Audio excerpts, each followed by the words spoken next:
तफहीम इस्लाम का ये चौथा हिस्सा है। इसमें ज़िमी मुआहदे की तशरीह की जाएगी। जब कई साल मैं जजिया और ज़िमा पर तहकीक करता रहा तो एक सवाल मुझे परेशान करता रहा कि इन रिपोर्टों से जो कुछ मैंने मुआख़ज़ों, मुकामात और औकात के मुतालिक मालूमात हासिल की हैं, क्या इस्लामी दायरा नज़रिया के मुताबिक वो तमाम बातें दुरुस्त नुमाइंदगी करती हैं? कई साल मैं इस प्रोजेक्ट के मुतालिक हैरान कुन तफासिर के मजमुआ से खुश था। हमने हर एक तफसीर को चेक किया तो पता चला कि तमाम की तमाम एक ही नज़रिया रखती हैं। किसी ने भी उनके खिलाफ आवाज़ नहीं उठाई। इसलिए अकीदा इस्लाम के मुताबिक ये ऑफिशियल नज़रिया है। इसलिए जिस इस्लाम को मैं बयान करने लगा हूँ वो मयारी इस्लाम है। ये कोई गैर मामूली तफसीर नहीं। आपको एक्सट्रीमिज़म के ख्यालात को एक तरफ रखना होगा। यही असल इस्लाम है। अब हम ज़िम्मी शरीयत पर गौर करेंगे। हमने जजिया की अदायगी का जायज़ा लिया है। याद रखिए, हथियार डालने के दो ही हिस्से हैं। एक तो टैक्स की अदायगी है और दूसरी उनकी तज़लील है। मैं ज़िल्लत की तौज़ीह करूँगा कि ये कैसी नज़र आती है। इब्ने कादर की तफसीर फ़ी ज़माना अंग्रेज़ी बोलने वाले वसी पैमाने पर इस्तेमाल करते हैं। ये एक दिलचस्प माख़ज़ है जिस तक रसाई हो सकती है। ये मुख्तलिफ़ वेबसाइट्स पर और इसे अंग्रेज़ी में भी आसानी से देखा जा सकता है। इब्ने कादर सूरह 9:29 के लिए कहते हैं कि जजिया का अदा करना कुफ्र की निशानी है, जो इंतहाई ठोकर की इस्तिलाह है जिसे मख्फी, गैर ईमान, अखलाकी गिरावट और बेइज्जती के लिए इस्तेमाल किया जाता है। अल्लाह ने फरमाया, यहाँ वो कुरान का हवाला देते हैं, जब तक वो जजिया अदा ना करें, यानी अगर वो इस्लाम कबूल ना करें, रजामंदी से तस्लीम करें, यानी शिकस्त और ताबे फरमानी और ख़ुद को शिकस्त खुर्दा ना मान लें, बेइज्जत, जलील और कमतर। इसलिए मुसलमानों को इजाज़त नहीं कि ज़िम्मी लोगों की इज़्ज़त करें या इन्हें मुसलमानों से अफजल मकाम दें। इसलिए वो बदकिस्मत, हकीर और जलील हैं।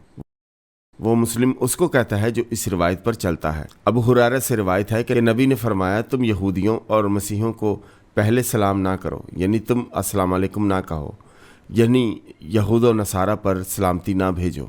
अगर तुम इन्हें किसी सड़क पर मिलो तो इन्हें तंग जगह जाने पर मजबूर कर दो, इन्हें सड़क से एक तरफ धकेल दो। इसलिए अमीरुल मोमिनीन उमर बिन अल खत्ताब, अल्लाह उन पर रहमत नाजिल करे, जब मसीहों से मिलते तो उनसे अपनी शराइत मनवाते थे। वो ऐसी शर्तें होती जिनसे इन्हें जलील किया जाता था। ये ज़िम्मी मुआहदों की दस्तावेज़ की इब्तदाई शक्ल का नमूना था, जो रवायत के मुताबिक शाम के मसीहियों के साथ किया गया। वो कहते हैं कि इसमें मसीहियों पर कई शराइत शामिल थीं। वो इस बात की निशानदही करते हैं कि इन शराइत का मकसद ये था कि उनकी ज़िल्लत को यकीनी बनाया जाए। चंद कवानीन ज़िम्मी, यानी वो उसूल जो ज़िम्मियों पर आयद किए गए। अगर कोई मुसलमान मसीहियत या यहूदियत को कबूल कर ले तो इस्लामी कानून के तहत उस पर सजाए मौत वाजिब है। किसी मुसलमान को अपना ईमान तब्दील करना मना है। किसी ज़िम्मी को इस्लाम कबूल करने से मना नहीं किया जा सकता। जब आप मिशनरी काम करते हैं तो आप रूहानी जंग में शामिल होते हैं। इसलिए मसीहियों को अपने ईमान की मनादी करने पर पाबंदी है। एक मुसलमान मसीही या यहूदी औरत से शादी कर सकता है, लेकिन कानून के तहत उनके बच्चे मुसलमान होंगे, इसलिए कि ये मुसलमान घराना बन जाता है। लेकिन मुसलमान औरत का किसी यहूदी या मसीही से शादी करना मना है। जो कोई इस्लाम कबूल करता है उसको अपनी आबाई जायदाद में हिस्सा लेने में फ़ौक़ियत हासिल होगी। वो अपनी ख़ानदानी जायदाद के वारिस होंगे और वो बीवी जो मुसलमान हो जाती है इसे अपने बच्चों की कफ़ालत पाने का हक होगा। फतह के बाद कोई नया गिरजाघर नहीं बनाया जा सकता और ना ही किसी गिरजाघर की मरम्मत की जा सकती है अगर इमारत को कोई नुकसान हुआ हो। ये हकीकी मसला है। नए गिरजाघर की तामीर के लिए इजाज़त लेना मुश्किल है। सदर ममलिकत से इजाज़त लेनी पड़ती है। अब इसकी इजाज़त गवर्नर देता है। इंडोनेशिया में ये इंतहाई मुश्किल है, इसलिए बहुत सारी कलीसियाएँ बिला इजाज़त काम कर रही हैं। ज़िम्मियों के घर मुसलमानों के घरों से छोटे और निचली जगहों पर होने चाहिए।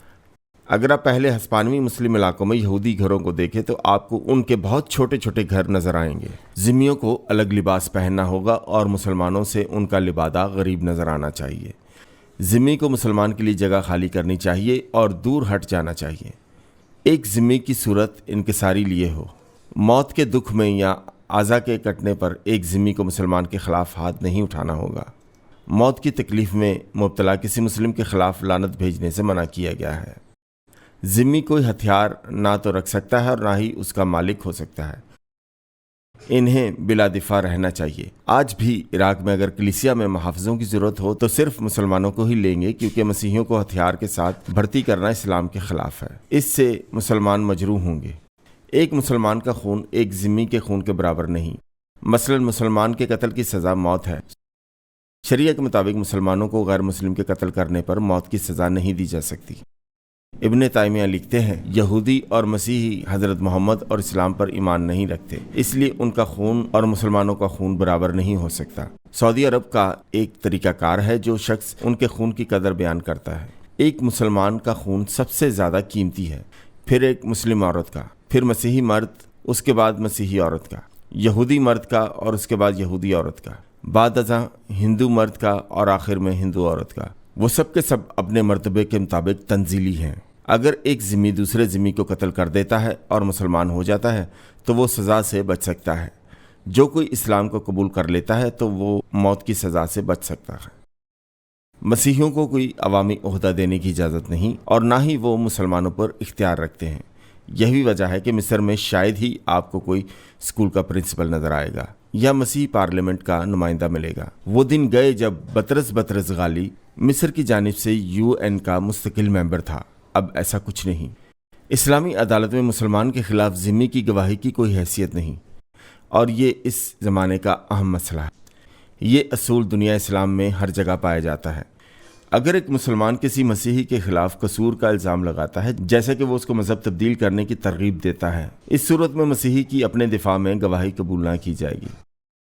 اگر کوئی مسلمان کسی مسیحی لڑکی سے جبری زنا کرے تو اس لڑکی کی گواہی قبول نہ ہوگی۔ اس سے اس اصول کو استحکام ملتا ہے کہ ایک غیر مسلم کے واقعات کی کہانی کو شک اور غیر معتبر سمجھا جائے گا۔ اس کا مطلب یہ ہے کہ غیر مسلم غیر معتبر ہے، کیونکہ اگر آپ کی کسی مسلمان پڑوسی سے بحث ہو جاتی ہے تو وہ آپ کے خلاف کوئی الزام بھی لگا سکتا ہے، جیسے کہ آپ نے کفر بکا ہے، الغرض یہ کہ آپ کو گرفتار کیا جائے اور آپ کو قید میں ڈالا جائے۔ یہ تو پاکستان میں عام ہو رہا ہے اور پاکستانی مسیحی اس کا شکار ہو رہے ہیں۔